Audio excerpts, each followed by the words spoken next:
आपण या ठिकाणी ही प्रवचन सेवा आयोजित केलेली आहे। आपल्या या गेरसे गावातील हे दिवाणे परिवार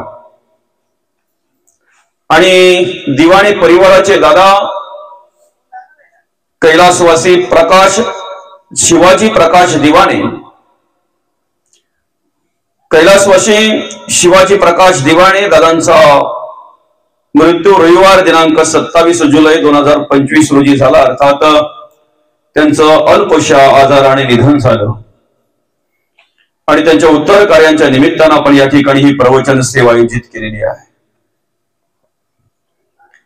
दादांच्या पश्चात अर्थात आमचे दादांचे आई बाबा असतील प्रकाश दादा दिवाणे, अनिता आई दिवाणे, त्याचप्रमाणे दादांचे भाऊ असतील तानाजी दादा दिवाणे आणि दादांची बहीण असेल हे रेणुकाताई राव। हा संपूर्ण दिवाणे परिवार आणि दिवाणे परिवारामध्ये एक मनमिळावू सुस्वभावी असलेला आमचा दादा या परिवारामध्ये कार्य करत असताना खऱ्या अर्थानं अनेक वर्षांपासून एका आजाराने दादांना ग्रासलं। त्या आजारातून खऱ्या अर्थाने बरं व्हावं म्हणून या दिवाणे परिवाराने अतिशय प्रयत्न केले। आमच्या दादाला उदंड आयुष्य लाभावं, आमच्या इतर दिवाणे परिवारातील मुलांप्रमाणे आमच्या दादाने सुद्धा आमच्या परिवाराला मार्गदर्शन करावं, सांभाळावं, आई वडिलांचा आधारस्तंभ म्हणून त्या ठिकाणी कार्य करावं आणि याच उद्देशाने या दिवाणे परिवाराने कोणत्याही प्रकारची कमतरता न करता, कोणत्याही प्रकारची उणीव न करता त्या ठिकाणी दादाला औषधोपचार केले, डॉक्टर उपचार केले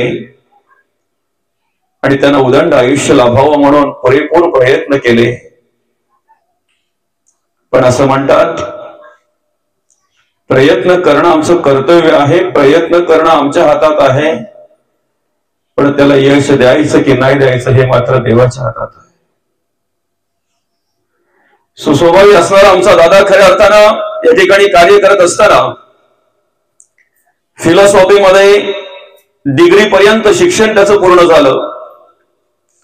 शिवाय अधिकृत संगणक शिक्षण म्हणून त्याला MKCL ची मान्यता प्राप्त होती आणि काही वर्ष संगणक शिक्षक म्हणून त्याने त्या ठिकाणी काम करण्याचं कार्य केलं। दैवजात दुःखे भरले दोषणा कुणाचा, पराधीन आहे जगती पुत्र मानवाचा। या ठिकाणी कार्य करत असताना दादांना उदंड आयुष्य लाभावं म्हणून दिवाणी परिवाराने प्रयत्न केले खरे, पण त्या प्रयत्नाला अपयश आलं आणि दादाने त्याच्या वयाच्या 38व्या वर्षी या ठिकाणी तुमचा आमचा निरोप घेतला। अल्पशा आजाराने दादांचा देहावसन झालं, देहांत झालं। या दिवाणी परिवाराला आपल्या अप्रिष्टांना मित्रांना सोडून आमचा दादा निघून गेला। आमच्या हातात ही सगळी क्रिया नाहीये म्हणून तर आम्ही म्हणतो ईश्वर सत्तेपुढे इलाज नाही, ईश्वर सत्तेपुढे इलाज नाही।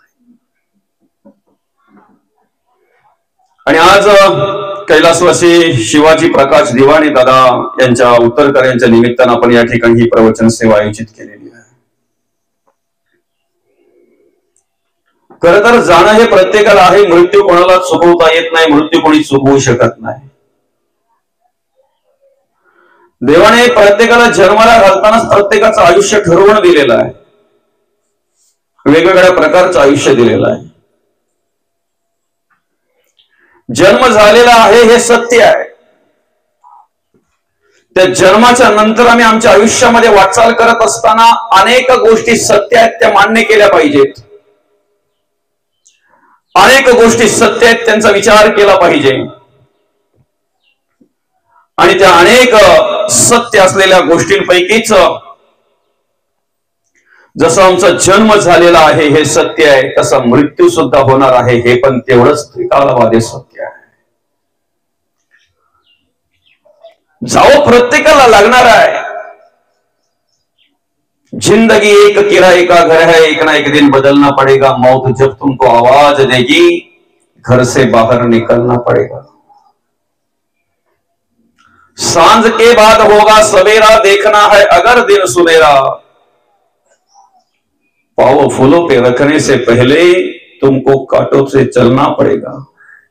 जिंदगी एक किराए का घर है, एक ना एक दिन बदलना पड़ेगा। सूर्योदय झालेला आहे,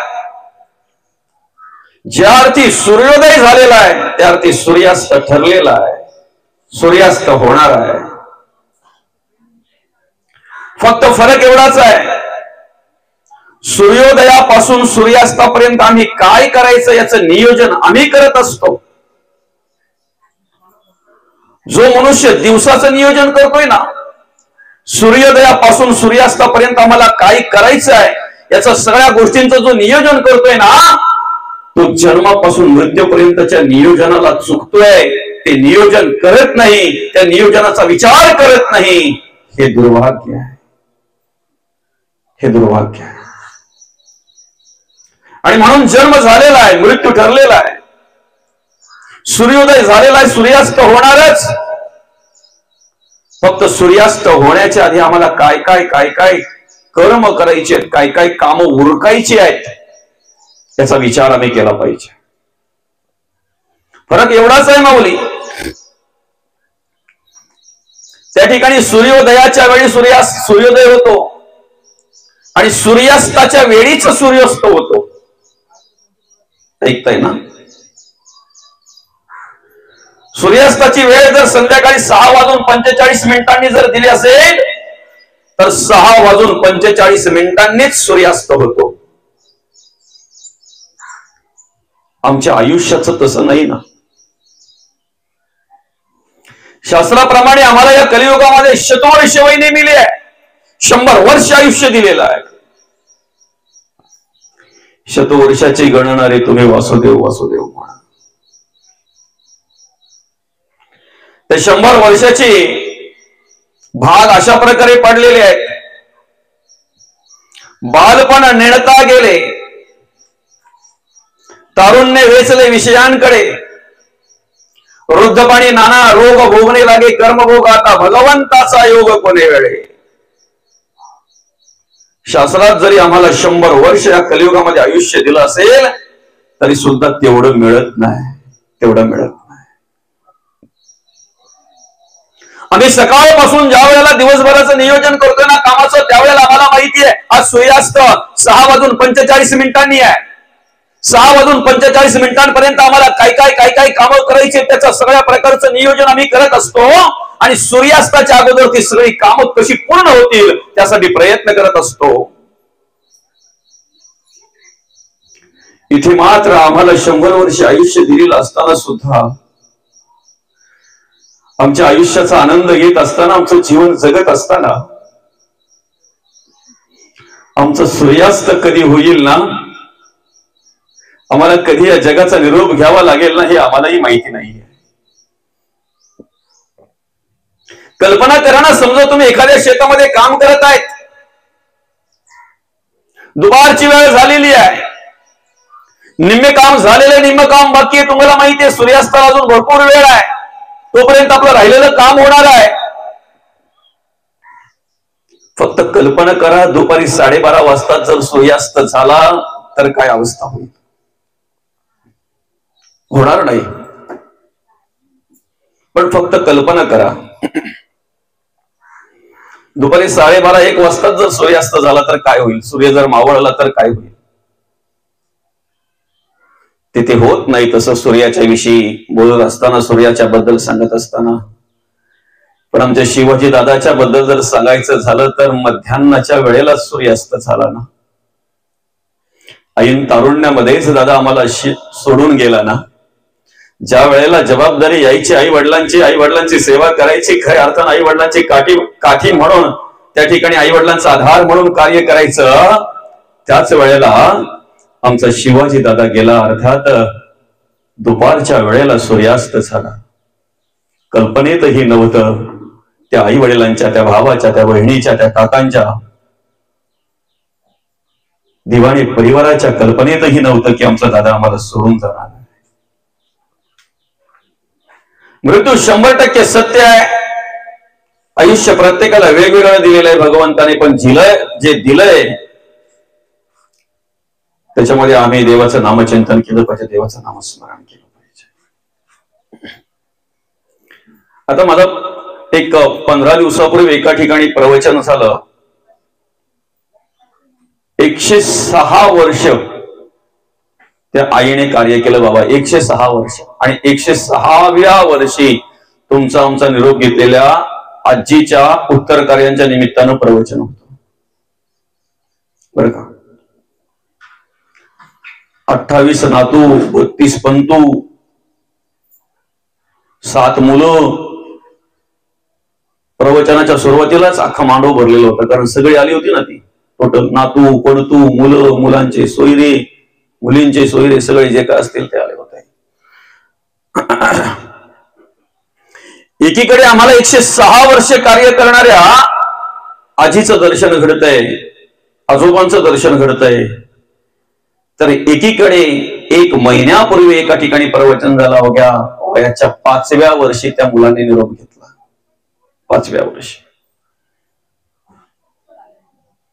जन्म झालेला आहे, मृत्यू ठरलेला आहे. मधल्या काळाला आम्ही आयुष्य म्हणतो. किती आम्हाला माहित नाहीये, आणि किती असावं हेही आम्हाला माहित नाहीये, आमच्या हातात नाहीये. मरावंसं कोणालाच वाटत नाही. कोणाला वाटतंय? तुम्हाला, मला, माझ्या सकट सगळ्यांनाच. ज्ञानी असो, अज्ञानी असो, अजून कोणी कसाही असो, कोणी कसाही असो, कोणालाही मरावंसं वाटत नाही. जगावंसंच वाटतंय, पण किती जगावं हे आमच्या हातात नाहीये. आयुष्य किती असावं हे आमच्या हातात नाहीये, किती जगावं हे आमच्या हातात नाहीये, पण कसं जगावं हे आमच्या हातात आहे. आणि त्याला जीवन म्हणतात, त्यालाच आयुष्य म्हणतात. कसं जगावं हे आमच्या हातात आहे. अनेक प्रकारची वेगवेगळ्या विचाराची माणसं आम्हाला या समाजामध्ये पाहायला मिळतात. अनेक प्रकारची, अनेक वेगवेगळ्या विचाराची माणसं पाहायला मिळतात.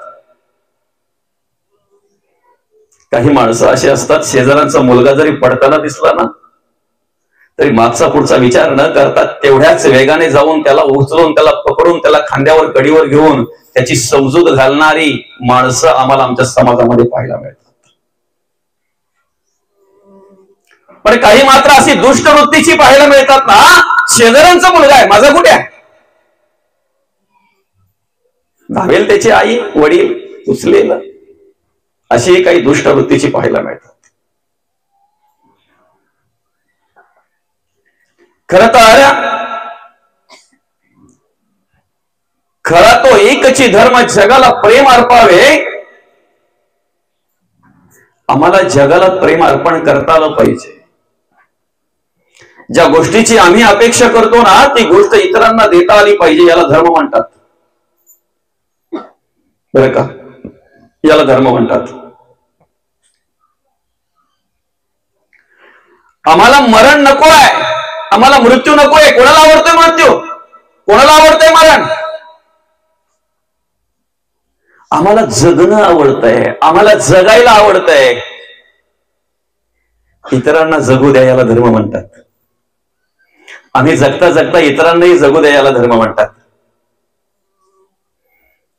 इथे बसलेल्यांपैकी कोणाला दुःख आवडतंय का? दुःख आवडतंय? कधीतरी देवाकडे आपण हात जोडून प्रार्थना केली का, देवा फक्त माझ्या आयुष्यात दुःखच दे रे बाबा, संकटच दे रे बाबा माझ्या आयुष्यात. ज्या लहान मुलाला काही कळतही नाही ना, त्या मुलाला ज्या वेळेला त्याची आजी देवाच्या पुढे हात जोडायला सांगते ना, तेव्हा सुद्धा हात जोडल्यानंतर ती आजी सुद्धा त्या बाळाला काहीही कळत नाही, पण सांगते, देवा माझ्या बाळाला सुख दे रे बाबा, सुख दे बाप्पा, सुख दे देवा. आम्हाला दुःख कोणालाच आवडत नाही, आम्हाला सुख आवडतंय. तुम्हाला जे आवडतंय ते इतरांना देणं, याला धर्म म्हणतात. तुम्हाला सुख आवडतंय ना, ते इतरांना देणं, याला धर्म म्हणतात. खरी धर्माचं कार्य केलं जगद्गुरु तुकोबांनी.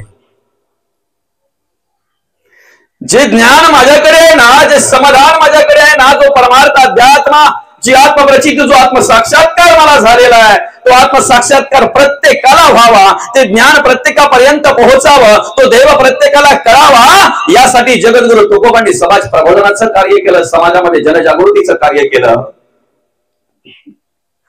4-4.5 हजार अभंग आम्हाला दिले जगद्गुरु तुकोबांनी. मंदिरात जाण्याआधी, मंदिरातल्या देवाची सेवा करण्याआधी मंदिरात जाणाऱ्यांना घडवलं. चालत्या बोलत्या देवांची सेवा केली, चालत्या बोलत्या देवांना घडवलं, चालत्या बोलत्या देवांना जे काय हवं नको ते जाणलं आणि त्यांच्या सुखासाठी कार्य केलं. जगाच्या कल्याणा संतांच्या विभूती देह कष्टविती परोपकारे.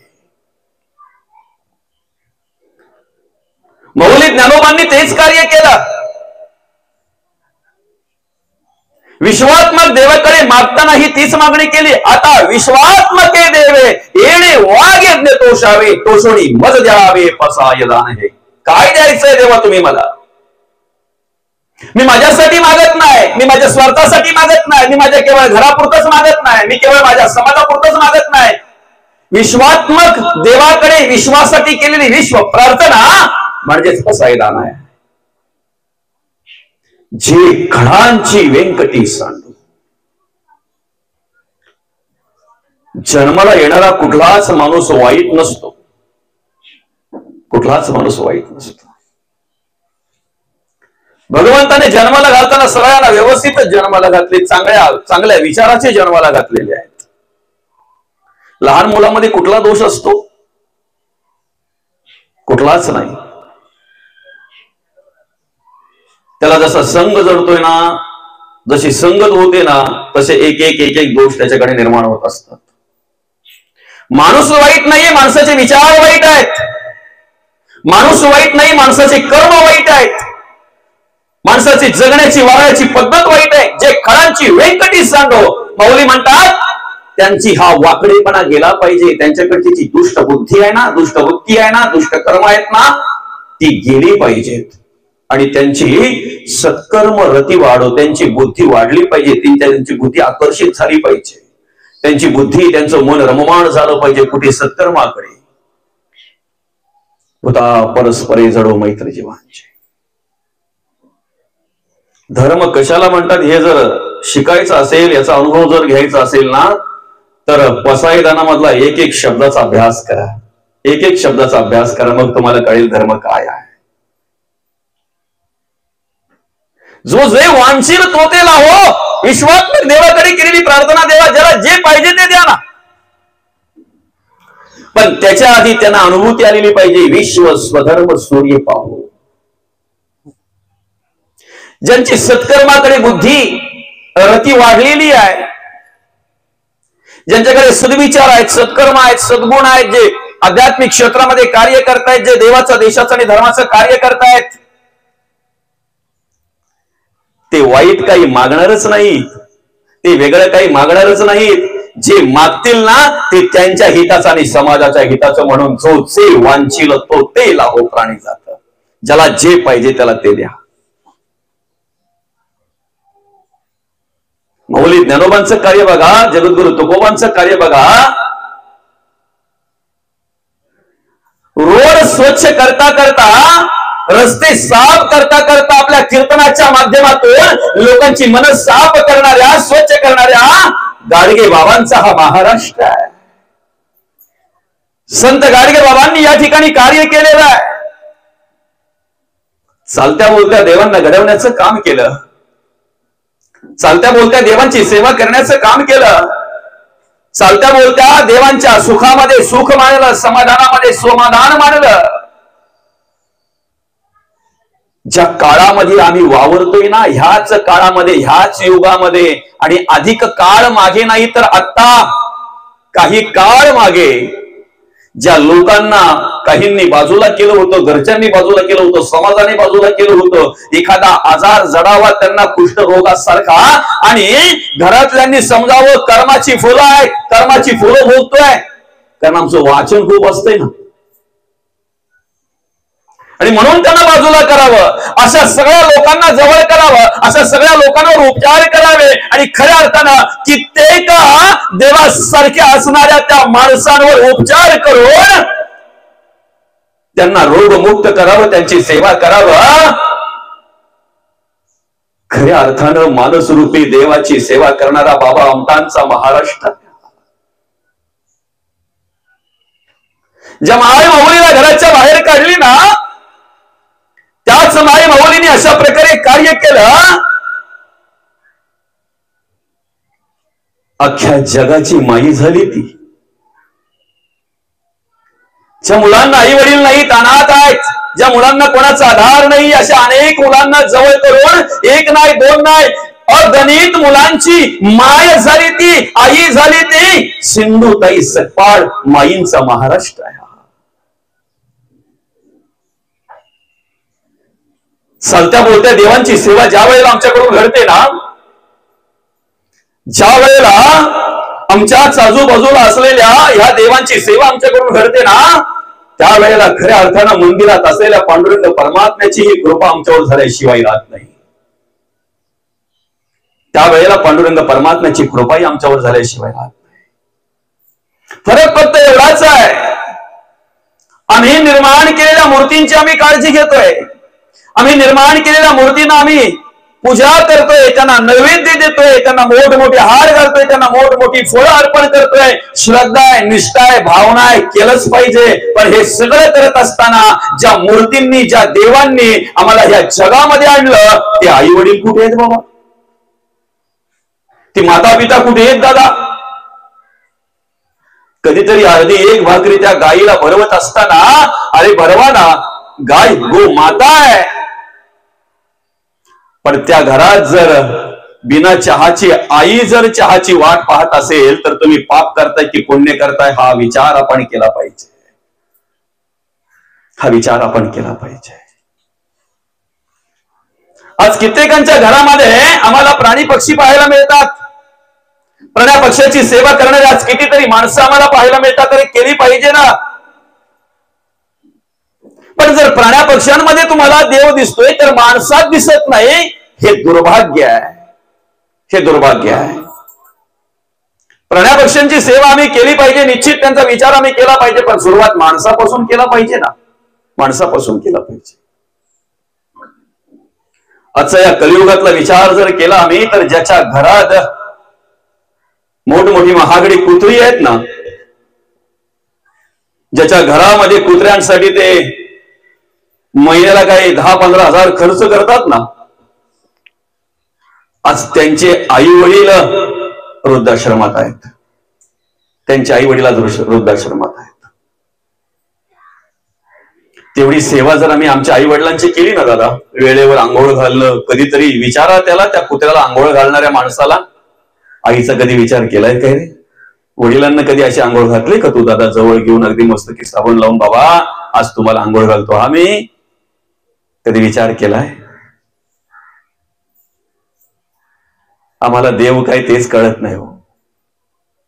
देवाच्या कार्याला सुरुवात कुठून होते तेच आम्हाला कळत नाही.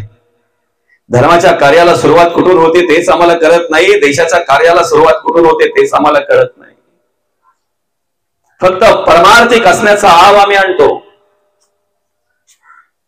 अनेक माणसं आज आम्हाला या समाजामध्ये अशी पाहायला मिळतात, दुसऱ्याच्या दुःखावर हसू व्यक्त करतात, आनंद व्यक्त करतात, आनंद व्यक्त करतात. गारुड्याचा खेळ येतोय बघा,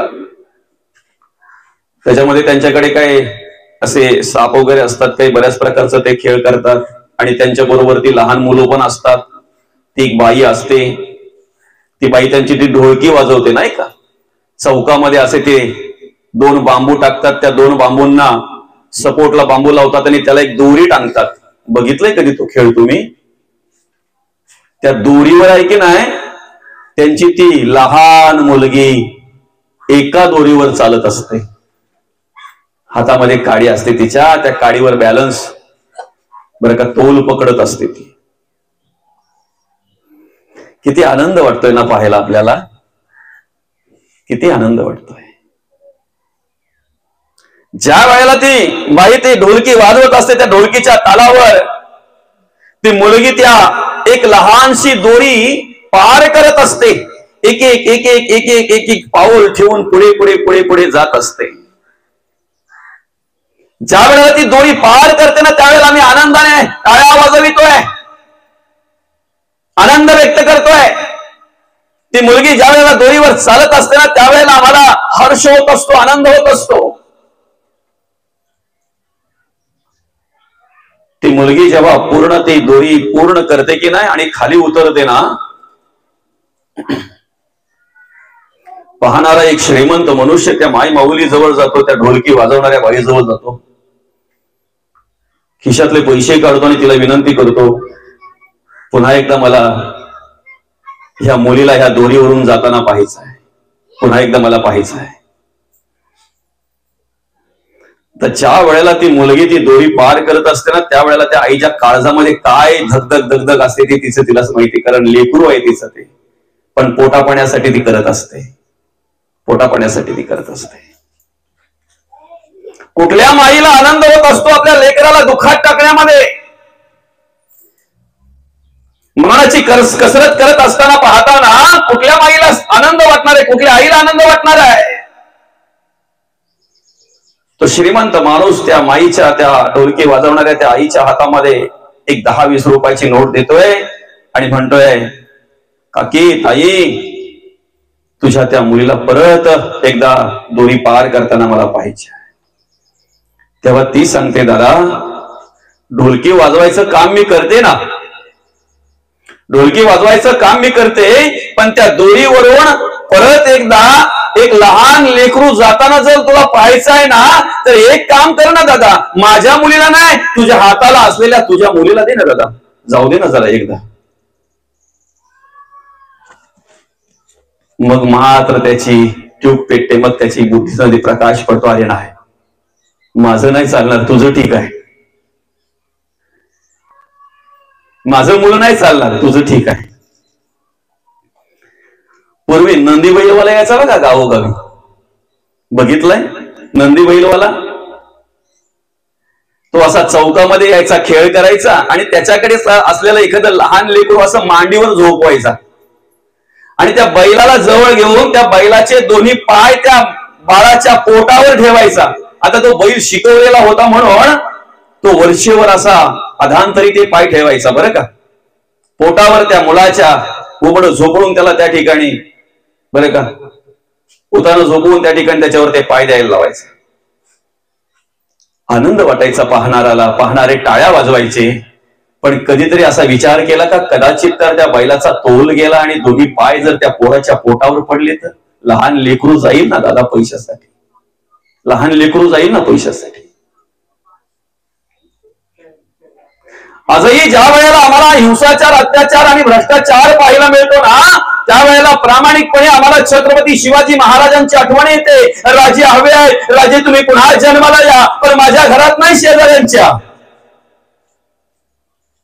माझ्या घरात नाही, शेजाऱ्यांच्या घरात जन्माला या.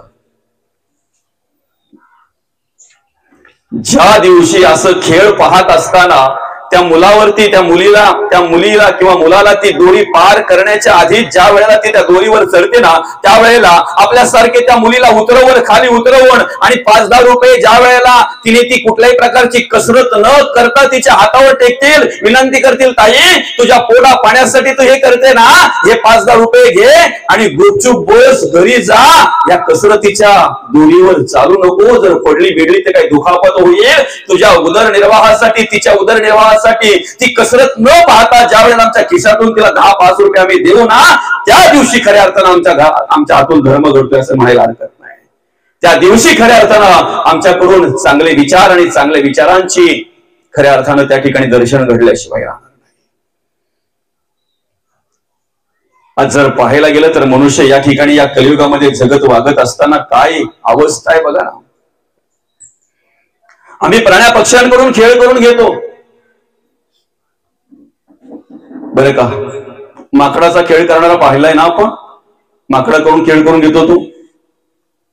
माकडाकडून आम्ही खेळ करून घेतोय, आम्ही बैलाकडून खेळ करून घेतोय, आम्ही मांजराकडून खेळ करून घेतोय, आम्ही अनेक प्राण्या पक्ष्यांकडून खेळ करून घेतोय, नवे नवे सर्कसीमध्ये हिंस्र प्राण्यांकडून सुद्धा खेळ करून घेताना आम्ही पाहतोय. पण दुर्भाग्य आहे, जो मनुष्य प्राण्या पक्ष्यांकडून खेळ करून घेतोय ना, त्याच माणसाकडून विषय वासना खेळ करून घेतात. हे त्या माणसाला कळत नाही, हे दुर्भाग्य आहे. काम आमच्याकडून खेळ करून घेतोय, क्रोध आमच्याकडून खेळ करून घेतोय, लोभ आम्हाला फसवितोय, लोभ आमच्याकडून खेळ करून घेतोय, आम्हाला कळत नाही आमच्याकडून खेळ करून घेणारा कोण आहे. कधीतरी माणसाच्या विचारात नसलेली कर्म घडून जातात, कधीतरी माणसाच्या मनामध्ये नसलेली कर्म घडून जातात, आणि मग मनुष्य विचार करतो, माझ्या मनातही नव्हतं असं घडेल म्हणून, माझ्या मनातही नव्हतं, मला वाटलंही नव्हतं असं होईल म्हणून, अचानक माझ्याकडून कसं घडलं. जर त्याला वाटलं नव्हतं तर त्याच्याकडून खेळ करून घेणारे वेगळे आहेत ना. काम, क्रोध, लोभ, मद, मत्सर, दंभ, संशय, चिंता, असूया, अधोया, भावना, कल्पना, इष्णा, वासना, आशा, ममता, तृष्णा अनेक आहेत, अनेक आहेत, अनेक खेळ करून घेणारे आहेत. कितीतरी मनुष्य ज्ञानी असला ना, कितीतरी पंडित असला ना, जिभेवर नियंत्रण मिळवणं सोपं आहे, मनावर नियंत्रण मिळवणं कठीण आहे. इंद्रियांवर नियंत्रण मिळवणं सोपं आहे ना. एखादी गोष्ट खायची आमच्या मनामध्ये आली, समोर पंक्तीमध्ये आलेली आहे, पण डॉक्टरांनी बंद केली म्हणून आमचे हात तिथपर्यंत जात नाहीत. इंद्रियांवर नियंत्रण मिळवणं सोपं आहे, पण मनाने खाऊन झालं ना, मनाने खाऊन झालं, मनावर नियंत्रण मिळवणं कठीण आहे. एखाद्या ठिकाणी जर आम्ही ठरवलं डोळ्यांनी तिकडे पाहायचंच नाही, तिकडे दृष्टी गेलीच नाही पाहिजे, ठरवलं तर नाही जात, पण आतून मन आम्हाला सांगतंय ना, जे पाहिलं नाही ते काय आहे. आणि म्हणून मनावर नियंत्रण मिळवणं कठीण आहे.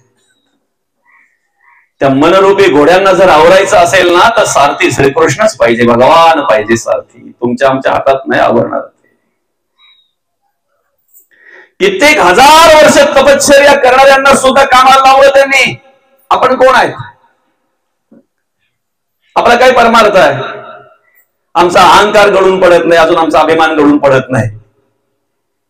ज्ञानाचा अभिमान आहे, अहंकार आहे, पांडित्याचा अभिमान आहे, अहंकार आहे, आमच्या वाचनाचा, आमच्या अभ्यासाचा आम्हाला अहंकार आहे, बरं का. आमच्या पाठांतराचा आम्हाला अहंकार आहे. एखाद्या संसारिक प्रापंचिक माणसाकडे अहंकार येतोय, अभिमान येतो, ठीक आहे, पण परमार्थिक माणसाकडे सुद्धा आम्हाला अहंकार पाहायला मिळतोय, अभिमान पाहायला मिळतो. संत म्हणतात, ज्ञानातून जर तुमच्या अंतःकरणामध्ये अभिमान जन्म घेत असेल तर ज्ञान नाही, विषय येते. पण ज्ञानातून जर तुमच्या अंतःकरणामध्ये नम्रता जर जन्म घेत असेल ना, अमृत आहे, ते अमृत आहे. आम्हाला आमच्या मनावर जर नियंत्रण ठेवायचं आहे, आम्हाला आमची बुद्धी जर स्थिर करायची आहे, आम्हाला जर आमचं अंतःकरण पवित्र ठेवायचं आहे, तर त्यासाठी आम्ही काय केलं पाहिजे? अखंड भगवंताचं नामस्मरण केलं पाहिजे. साधा उपाय, सोपा उपाय एकदम. देवाची येद्वारी हा क्षण भरी तेडे मुक्ती चारही साधी येल्या, हरिमुखे म्हणा, हरिमुखे म्हणा, पुण्याची गणना कोण करी. सलोकता, समीपता, स्वरूपता आणि सैज्यता या चारही मुक्ती प्राप्त करून देण्याचा अधिकार या नामस्मरणामध्ये आहे, नामस्मरणामध्ये आहे. तुम्ही कितीही जरी ठरवलं ना, तरी कदाचित एखाद्या गोष्टीचं ज्ञान तुम्हाला असेल, पण ज्ञान आहे म्हणून तुम्ही त्याच्यावर नियंत्रण करू शकताच असं नाही. एक पंडित होता, ज्ञानी, त्याच्याकडे अनेक मांजरं पाळलेली होती, आणि तो प्रत्येकाला सांगायचा, मांजरं पाळीव आहेत बरं का, पाळलेली आहेत बरं का, नियंत्रणात आहेत, कंट्रोल करतोय मी त्यांना, त्यांच्यावर नियंत्रण करतोय. खायला दिलं तर खातील,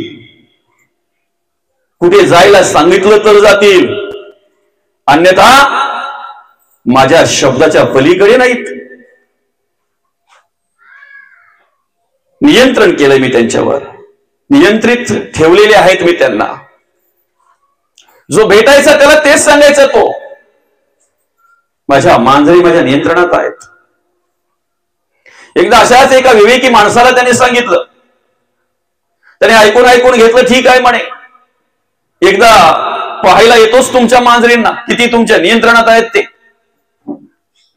आणि तो विवेकी माणूस ठरल्याप्रमाणे एक दिवशी त्याच्याकडे गेला. जाताना मात्र खिशामध्ये एक उंदीर घेऊन गेला. खिशात उंदीर होता. गेल्याबरोबर त्या मांजरी त्या साधूच्या अवतीभोवती आल्या, सगळ्या त्या साधूच्या नाही, त्या ज्ञानी माणसाच्या अवतीभोवती आल्या, त्याच्या अंगा खांद्यावर खेळायला लागल्या. आणि ह्या विवेकी माणसाकडे पाहून तो ज्ञानी पाहतोय, बोलतोय, बघा डोळ्यासमोर तुम्ही पाहताय ना, माझ्या अंगा खांद्यावर खेळतात त्या, मी सांगेन त्याप्रमाणेच बस म्हणजे बस आणि उठ म्हणजे उठ, मी सांगेन त्याप्रमाणेच क्रिया करतायत. सगळं ऐकून ऐकून घेतलं, पाहून घेतलं आणि हळूच आपल्या खिशात असलेला उंदीर बाजूला सोडला. जसा तो उंदीर त्या मांजरींनी बघितला ना माऊली, एकही मांजर त्या ज्ञानी माणसाच्या जवळ थांबली नाही. सगळ्या मांजरी त्या उंदरावर धावल्या. आमचे विषय तोपर्यंतच नियंत्रित आहेत जोपर्यंत त्यांना खाणं मिळत नाही तोपर्यंत. एकदा त्यांचं खाणं त्यांना समोर दिसलं ना, एकदा काही त्यांचा खुराक त्यांना समोर दिसला ना, की आम्हाला वाटतं नियंत्रित आहेत, पण नियंत्रित नसतात. त्या धावल्याशिवाय राहत नाहीत, त्या तिकडे आकर्षित झाल्याशिवाय राहत नाहीत. माणसाचं जीवन जे आहे ना, ते कर्मावर अवलंबून आहे. मी कसं जगतोय वागतोय ना, याच्यावर अवलंबून आहे. आणि ती कर्म कशी घडावीत, कर्म कशी व्हावीत, आम्ही कसं जगावं, कसं वागावं, यासाठी ही गीता आहे. गीतेचा एक एक श्लोक बघा, एक एक श्लोकाचा अभ्यास करा.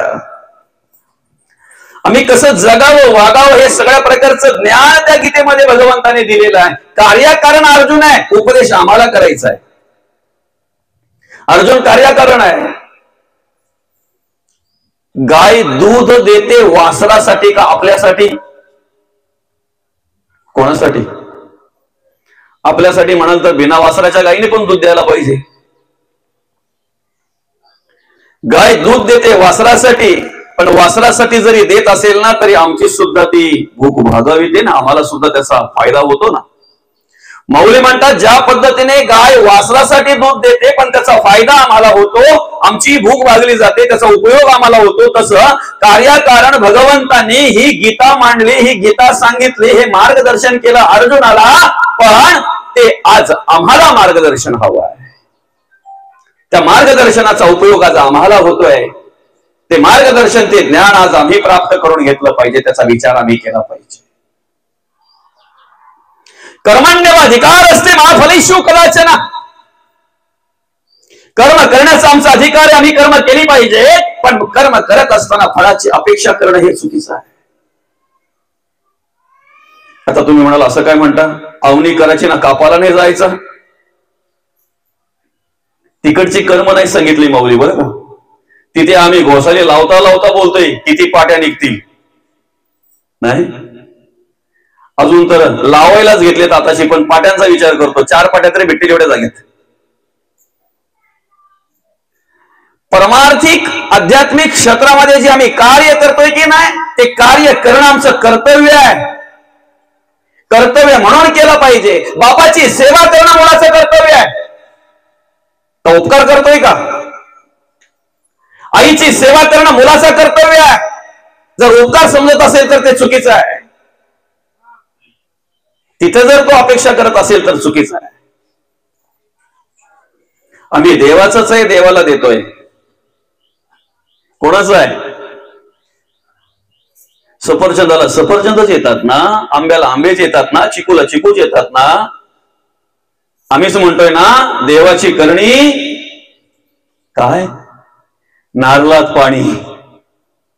दुसऱ्या माळ्यावर जर आम्हाला पाणी चढवायचं असेल तर एखादा पंप लावायला लागतो, तेवढी कॅपॅसिटी असेल तर ठीक आहे. इथे 3-3, 4-4 माळ्याच्या उंचीपर्यंतच्या नारळामध्ये पाणी नेलंय. देवाची करणी नारळात पाणी, तोच नारळ घेतोय, देवाला देतोय.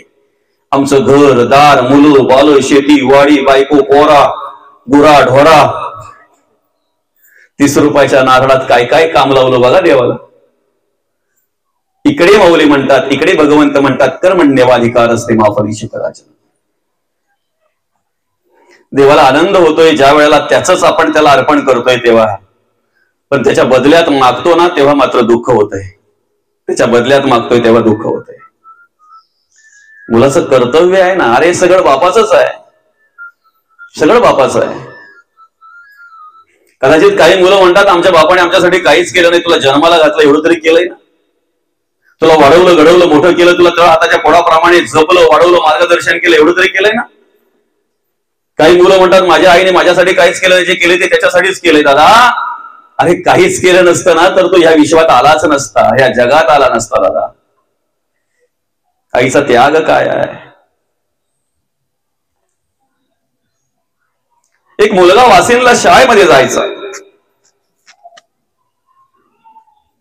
कबाड कष्ट करणारा तो बाप. पूर्वीची परिस्थिती जर पाहायला गेलं ना, ज्याच्या पायात चप्पल असेल तो श्रीमंत, खरं की खोटं, आणि ज्याच्या पायात बुट असतील तो गर्व श्रीमंत, बरं का. एखाद्या बापाने चप्पल वापरावी कुठपर्यंत, ती चप्पल झिजून झिजून जोपर्यंत त्याच्या पायाला रोड लागत नाही तोपर्यंत. आता चपला दिसतात का त्याच्या तुम्हाला, पाहायला मिळत नाही. पूर्वी चपला आम्ही पाहिलेले आहेत, मागची बाजू पार निम्मी झालेली असायची. काका खरं आहे की खोट आहे. टाके घातलेली बुटं, टाके घातलेल्या चपला तुम्हाला दिसतात, पाहायला मिळतात. टाके घालून घालून घालून घालून आता तिथे जागाच राहिली नाही टाके घालायला, शिवायला जागा राहिली नाही, मग ती फेकून द्यायची. आणि त्या बापाची तुटलेली चप्पल त्या मुलाने बघितली, तुटलेली चप्पल त्या मुलाने बघितली. रोज शाळेत जायला बाप त्याला 10-20 रुपये द्यायचा. दादा रिक्षाला जात जा बरं का, त्रास करून घेऊ नको. घरातून निघायचं होतं रिक्षाला जायचं म्हणून, रिक्षासाठी दिलेले पैसे बॅग मध्ये ठेवून द्यायचा. कोणाची तरी गाडी भेटली तर हात करून निघून जायचा, नाहीतर पायी चालत जायचा, चालत जायचं. 1 दिवस झाले, 2 दिवस झाले, 15 दिवस झाले, 20 दिवस झाले. 21व्या दिवशी शाळा सुटली, बाजारात गेला, एक चांगल्या प्रकारची चप्पल विकत घेतली, घरी आला, बापाच्या समोर गेला आणि बाबाला बोलतो, बाबा डोळे मिटा ना, तुम्हाला एक वस्तू द्यायची आहे. बापाच्या समोर उभा राहून त्या बापाला डोळे मिटायला लावले. बाबा काय द्यायचंय तुला. बाबा तुम्ही डोळे मिटा. अरे पण काय द्यायचंय. बाबा तुम्ही डोळे मिटा फक्त. बापाने डोळे मिटले, मुलाने ती बॅग काढली, बॅग मधून ती चप्पल काढली आणि ती चप्पल बापाच्या पुढ्यात अशी ठेवली आणि बाबाला सांगितले, बाबा आता डोळे उघडा. डोळे उघडल्याबरोबर ज्या वेळेला त्या बापाने ती चप्पल बघितली ना दादा, ती चप्पल बघितल्या बरोबर बापाच्या डोळ्यामध्ये अश्रू आले, अश्रू आले. बापाला माहिती आहे माझा मुलगा कुठे कमवायला जात नाही, माझा मुलगा चोरी लबाडी करायचा विचारच नाही, त्याच्याकडे तो स्पर्श पण करणार नाही, तो विचार कधी त्याला ते कर्म स्पर्शही करणार नाहीत कधी. बापाला माहिती आहे मी दिलेले पैसे याने वाचवलेत आणि माझ्याच पैशाने मला ही चप्पल आणलेली आहे, पण आणण्याची सद्बुद्धी याला निर्माण झाली ना, हे एक चांगल्या प्रकारचं देणं आहे, हे चांगल्या प्रकारचे विचार आहेत. माझ्याच पैशाने आणलेली आहे पण आणण्याची सद्बुद्धी निर्माण झाली ना, बापाची चप्पल झिजले एवढं तरी त्याला जाणीव झाली ना. आम्ही सुद्धा देवाचं हे देवालाच देत असतो, पण कसली कसली अपेक्षा करतोय बघा ना, काय काय देवाकडे मागतो आम्ही. आणि म्हणून ज्या वेळेला आम्ही देवाकडे मागतो ना, त्यावेळेला देवाला दुःख का वाटतंय माहितीये का, जे दिलंय त्याचीच परतफेड केली नाही, जे दिलंय त्याचीच परतफेड केली नाही. कधीतरी एकांतात बसावं, माणसाने 83,99,999 योनींचा विचार करावा. सगळे जीवजंतू जे आहेत ना या सृष्टीमध्ये, जे जे काही दिसतंय ना त्याचा विचार करावा आणि त्याचा सगळ्याचा विचार करून झाल्यानंतर आपल्या स्वतःचा विचार करावा. मला भगवंताने असा हा नरदेह का दिलेला आहे, कशासाठी दिलेला आहे, की निमित्त दिलेला आहे. कधीतरी एकांतात बसून माणसाने विचार करावा, म्हणजे कळेल त्या 83,99,999 योनींमध्ये आणि माझ्यामध्ये काय फरक आहे. मला हा नरदेह भगवंताने का दिलेला आहे, का दिलेला आहे? 83,99,999 योनीतून मुक्त होण्याचा मार्ग जर असेल तर हा नरदेह आहे, मनुष्य देह आहे. नर करणी करीशु नर का नारायण बन जाय. जास्त नाही काही, पण कोणाच्या तरी मुखातून ऐकलं ना, तो माणूस देवासारखा आहे, आपल्या आयुष्याचं सार्थक झालं. कोणीतरी असं म्हटलं ना की आमच्या प्रसंगाच्या वेळेला तो माणूस देवासारखा धावून आला, आमच्यासाठी तो माणूस देवच आहे. एवढं जरी आमच्या या कानांनी ऐकायला मिळालं ना, तरी आमच्या जीवनाचं सार्थक झालं, आमच्या आयुष्याचं सार्थक झालं असं म्हणायला हरकत नाही. पण तेवढं ऐकण्यासाठी चांगलं करावं लागतंय, तेवढं ऐकण्यासाठी चांगलं करावं लागतंय, काहीही करून चालत नाही. आम्ही किती ज्ञानी आहेत, पंडित आहेत, आम्ही किती अभ्यासू आहेत, याला महत्व नाही आहे. कोण विचारतं या कलियुगामध्ये तुमच्या ज्ञानाला, तुमच्या पंडिताला, तुमच्या अभ्यासाला? तुम्ही समाजामध्ये कार्य करत असताना कशा प्रकारे वागताय, कशा प्रकारे जगताय ना, याला महत्व आहे.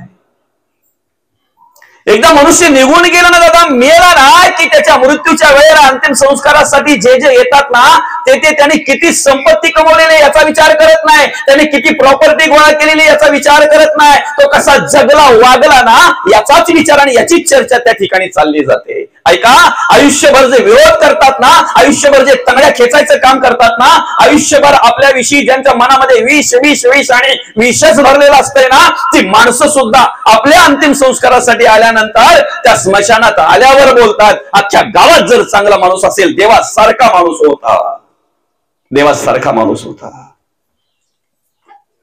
दुर्दैव एवढंच आहे, माणूस जिवंत असताना, माणूस हयात असताना मी एकमेकाला सहकार्य करत नाही, एकमेकाला समजून घेत नाही.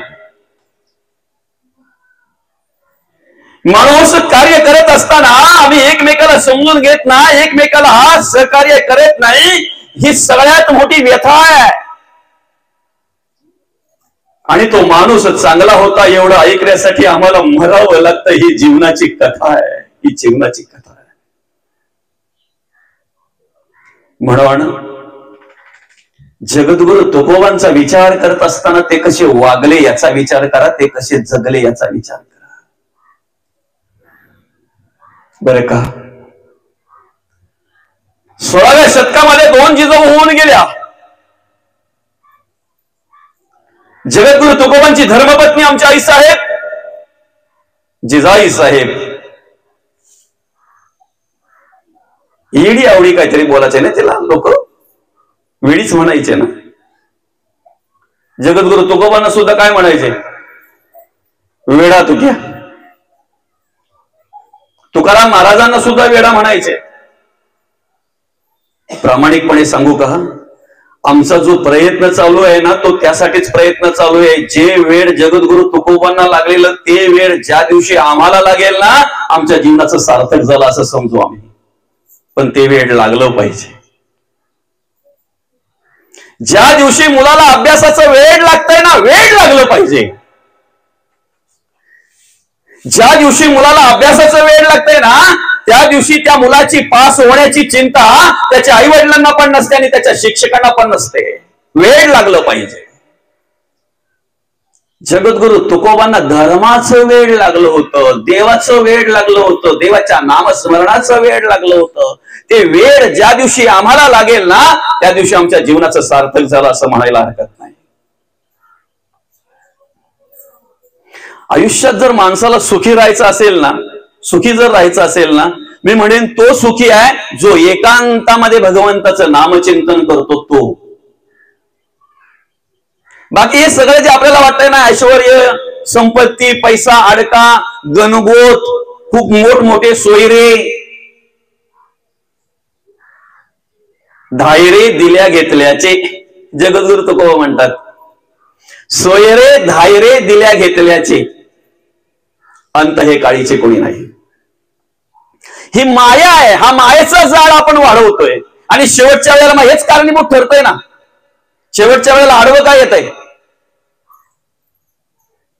पैसा, अडका, संपत्ती, धन. अरे करायचं आहे, भरपूर कमवायचं आहे, आदर्शयुक्त पिता म्हणून कार्य करायचं, आदर्शयुक्त पती म्हणून राहायचं आहे, आपल्या संसाराचा आदर्श इतरांनी घ्यावा असं करायचं आहे, आपल्या शेतीवाडीचा आदर्श एक शेतकरी म्हणून इतरांनी घ्यावा असा एक शेतकरी म्हणून कार्य करायचं आहे का? आम्ही एवढं शिक्षण घ्यायचं आहे, एवढं शिकायचं आहे, ज्या ठिकाणी आम्ही कार्यरत आहोत त्या ठिकाणी एवढं प्रामाणिकपणे कार्य करायचं आहे की आमचा आदर्श इतरांनी घेतला पाहिजे.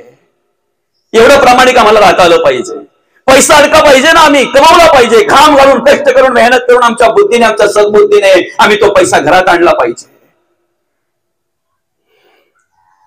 पापाचा, अधर्माचा आणि अनितीचा पैसा जर तुम्ही घरात आणत असाल ना, तर तो पैसा नाही, त्याला पाप म्हणतात. पाप घरात आणतात म्हणतात. घाम घालून, कष्ट करून, मेहनत करून, सद्बुद्धीने आणि बुद्धीचा विचार करून, बुद्धीचा, आपल्या ज्ञानाचा वापर करून ज्या वेळेला आम्ही 4 पैसे घरामध्ये आणतोय ना, खऱ्या अर्थानं पुण्यकर्म करतोय, आम्ही पुण्य घरात आणतो असं म्हणायला हरकत नाही.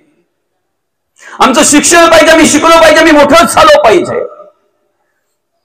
पण हे सगळं कार्य करत असताना ज्या भगवंताने आम्हाला सामर्थ्य दिलंय, त्या देवाने आम्हाला सामर्थ्य दिलंय, त्या देवाला जर आम्ही विसरत असू, देव अंतरात्मा म्हणून आमची सेवा करतोय, जो अंतरात्मा म्हणून आम्हाला सांभाळतोय, त्याला जर आम्ही विसरत असू तर त्याला कृतज्ञ म्हणतात.